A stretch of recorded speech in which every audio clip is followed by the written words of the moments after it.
So ang inyong napanood mga kapolitika ay si Miss World Philippines 2025, Krishna Gravides, dahil usap-usapan po siya ngayon dito sa mundo ng social media na di umano ay magiging pambato siya ng Baguio City dito sa gaganapin na Reina Filipinas 2026. At yung sashing ceremony nga nila is na-move siya sa July 13, 2026, kung saan ay ipapakilala na doon ang mga candidates or mga representatives ng Reina Filipinas sa kailang first edition. At isa di umano dito sa mga matunog at maugo ngayon sa social media ay itong pambato ng Baguio City na si Krishna Gravides. So ating pag-uusapan mga kapolitika kung talagang totoo nga ba yung mga rumors, yung mga spekulasyon at mga balibalita dito sa mundo ng social media. Pero bago ang lahat ay huwag kalimutang mag-like at mag-subscribe na rin kayo para updated kayo sa ating mga latest issue. At usap-usapan nga po itong pambato ng Baguio City sa Miss Universe na si Krishna Gravides dahil di umano ay sasabak ito sa Reina Filipinas.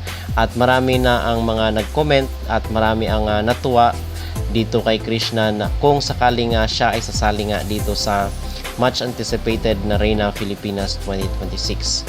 So, to be honest mga kapolitika, according doon sa ating reliable source at ating nasagap na mga impormasyon dito sa social media, although pinost itong video ni Krishna Gravides ay wala pang confirmation.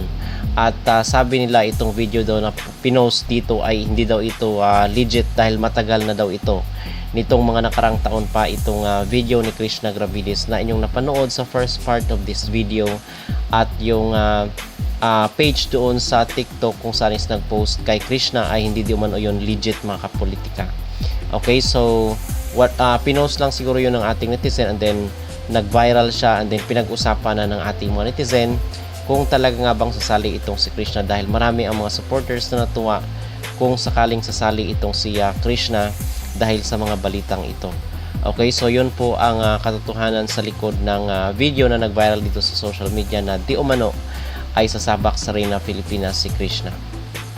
So itong si Krishna ay kung yung matatandaan, nag-compete po ito doon sa Miss World 2025 kung saan ay natalo siya ni Opal Suchata. Pero in fairness ay maganda naman yung ranking ni Krishna doon sa Miss World 2025 na sinubaybay natin itong nakaraang taon. So yun po ang latest dito kay Krishna Gravides. So sa July 13 na po ipapakilala yung mga yung mga contestant ng Reina Filipinas at in fact ay isa-isa nang pinakilala dito sa kailang page yung ilan sa mga sasali dito sa kailang beauty pageant competition. The countdown to the grand reveal starts now. Meet Cassandra De Jesus of Mariveles, Bataan, one of the official candidates of the inaugural Reina Filipinas 2026, ready to see her shine. See her take the next step toward the crown at the grand reveal. Welcome all the Reinas and sashing ceremony. Subscribe to Burgayes TV and watch live on July 13 at 6 p.m. So aside dito kay Cassandra De Jesus, meron din pong pambato ang taga Pateros. Ito ay si Christine Joy Marcelino of Pateros, one of the official candidates of the inaugural Reina Filipinas 2026. At itong taga Muntinlupa na si Scarlett de Mesa, one of the official candidates of the inaugural Reina Filipinas. So far mga kapolitika, yun po ang ating mga pinaka-latest na update dito sa mundo ng beauty pageant. In particular, itong pinag-uusapan ngayon ng Reina Filipinas dahil inaabangan kung sino yung mga kilala na mga veterana na at talagang kilala na sa pagdating sa mundo ng beauty pageant ang sasali dito sa kailang first edition ng Reina Filipinas.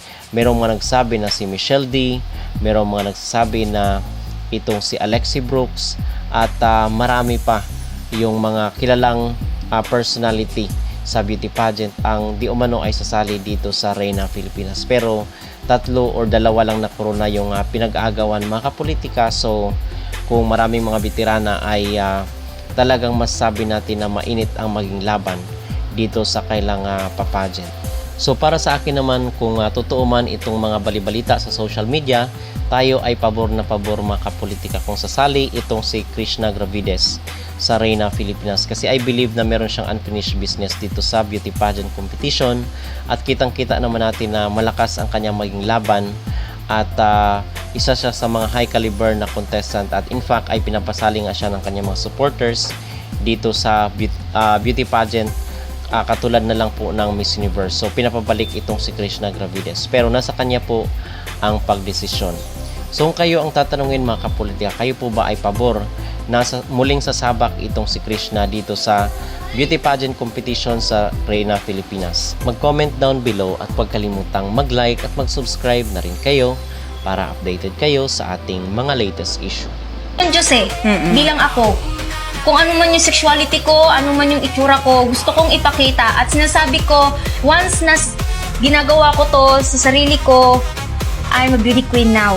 Oh, yan. Katulad yung mga sinasabi nila sa akin na huwag mong ipilit ang isang bagay na hindi para sa'yo. Oo nga, no? Hindi para sa'yo yan. Bakit Diyos ba sila? Hindi kayo Diyos. Tahimik kayo. At ito sasabihin ko po sa hindi lang para sa akin, hindi para sa ating lahat. Lahat ng tao, libre mangarap. Sa totoo lang, libre mangarap. Pero bakit tayo hindi bibigyan ng karapatan na mangarap? Yes, alam ko hindi lahat ng mga bagay ay kailangan natin makuha. Bagkus, kung gusto mo talaga, yun ay pagtutuunan mo po ng pansin, gawin mo ang lahat. Sabi nga sa kasabihan, pag may gusto, may paraan. Pag ayaw, may dahilan. At pag may tiyaga, may nilaga. Cheryl Velez, buhay ang bato, Mandaluyong! Ay, Pilipinas, dala ko ang pangarap, pag-asa at pag-ibig. Nagmamahal. Maybe I could give it a yes. Sabi niya, Pilipinas, dala ko ang pagmamahal, pag-asa at pangarap mo. Nagmamahal. Wow! So this is a love letter before I fly to India as a reminder that every step of the way, every Filipino, our story,